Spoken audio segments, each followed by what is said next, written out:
पंडित जवाहरलाल नेहरू प्रधानमंत्री होने से पहले एक उपराष्ट्रपति थे। सरदार वल्लभ भाई पटेल अखंड भारत के पहले भारतीय गृह मंत्री थे। क्या इंडियन नेशनल कांग्रेस और मुस्लिम लीग एक ही सरकार का हिस्सा हो सकते हैं? ये सब सुनने में फेक न्यूज़ जैसा लगता है ना? लेकिन ये सब सच है और सही है। आइए जानते हैं आज ही के दिन की कहानी। आज के भारत और पाकिस्तान में आज के दिन की क्या इम्पोर्टेंस है। इन सब फैक्ट्स को समझने के लिए इस वीडियो को लास्ट तक देखना बहुत ज़रूरी है। ईयर 1883 में ब्रिटिश संसद में एक एक्ट पास किया गया, सेंट हेलेना एक्ट, जिसमें भारत में रूल करने वाली ईस्ट इंडिया कंपनी में कुछ अहम बदलाव किए गए, जिसमें से मुख्य थे गवर्नर जनरल ऑफ बंगाल अब से गवर्नर जनरल ऑफ इंडिया होंगे। पहली बार गवर्नर जनरल की सरकार को गवर्नमेंट ऑफ इंडिया कहा गया और ईस्ट इंडिया कंपनी के बिजनेस एक्टिविटीज़ ख़त्म कर दी गई। इसको पहले गवर्नमेंट ऑफ इंडिया एक्ट भी कहा गया। इसी एक्ट के बाद पहली बार भारतीयों को ब्रिटिश सरकार में नौकरी करने के लिए खोला गया और वो भी मेरिट बेसिस पे। एक्ट में ब्रिटिश सरकार में इंडियंस की पार्टिसिपेशन को इंक्रीज़ करने के लिए कहा गया। इसमें भारत को दो तरह की प्रोविंसेस में बांटा गया, ट्रांसफर्ड लिस्ट जिसके डिसीजन की पावर मिनिस्टर्स के पास थी जैसे कि कृषि, और रिजर्व लिस्ट जो वॉइसरॉय ऑफ इंडिया के अंडर आते थे जैसे फॉरेन अफेयर्स। आज की लोकसभा और राज्यसभा के जैसे दो हाउस बनाए गए जिसमें 145 और 34 मेंबर्स हुआ करते थे। इसी एक्ट के तहत भारत का पहला पब्लिक सर्विस कमीशन, जिसे आम भाषा में PSC भी कहते हैं, एस्टैब्लिश हुआ। भारतीयों को वोट देने का अधिकार भी मिला, जिसमें ब्रिटिश सरकार को कम से कम 3,000 रुपये का टैक्स देने वाले लोग ही वोट कर सकते थे। एक्ट का इंडियन नेशनल कांग्रेस में बहुत विरोध हुआ, लेकिन मोहम्मद अली जिन्ना जो कि इस एक्ट का सपोर्ट कर रहे थे, उन्होंने कांग्रेस से रिज़ाइन कर दिया और कांग्रेस छोड़ दी।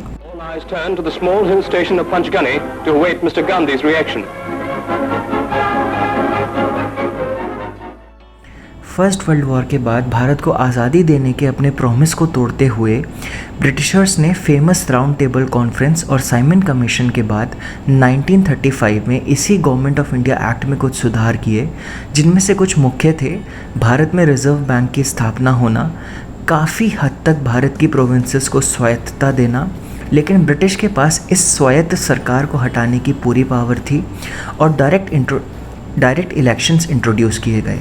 बर्मा जो कि आज का म्यांमार है, उसको भारत के एडमिनिस्ट्रेशन से पूरी तरह अलग कर दिया गया और एक फेडरल कोर्ट भी इस्टेब्लिश किया गया।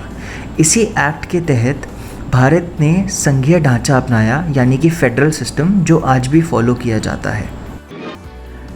22 मार्च 1942 को भारत के इंडिपेंडेंस प्लान करने के लिए क्रिप्स कमीशन का प्लेन इंडिया में लैंड हुआ। क्रिप्स जो कि नेहरू के काफ़ी अच्छे दोस्त थे, उन्होंने काफ़ी प्रपोजल्स रखे जिससे कि हिंदू और मुस्लिम और बाकी कम्युनिटीज़ को एक साथ लाया जा सके और उनकी सारी डिमांड्स को सेटिस्फाई किया जा सके।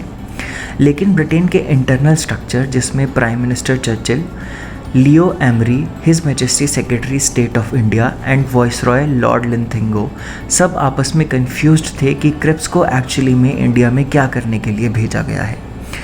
और उनका इंटरनल स्ट्रक्चर ऐसा था और इंटरनल पॉलिटिक्स ऐसी थी कि वो नहीं चाहते थे कि Cripps transfer of power India में कर पाए। क्रिप्स ने कहा कि इंडिया को फुल डोमिनियन स्टेटस दिया जाएगा और चांस दिया जाएगा कि कॉमनवेल्थ नेशन से बाहर निकला जाए और फुल इंडिपेंडेंस दी जाए।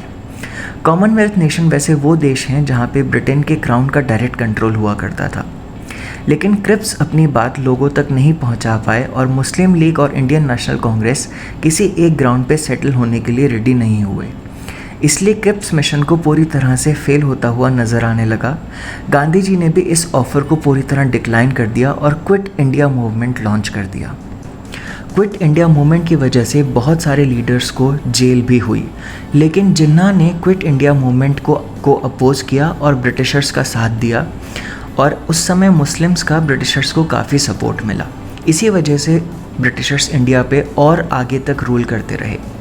चर्चिल की 1945 में हार के बाद ब्रिटेन की लेबर पार्टी इंडिया को इंडिपेंडेंस देने के पक्ष में थी।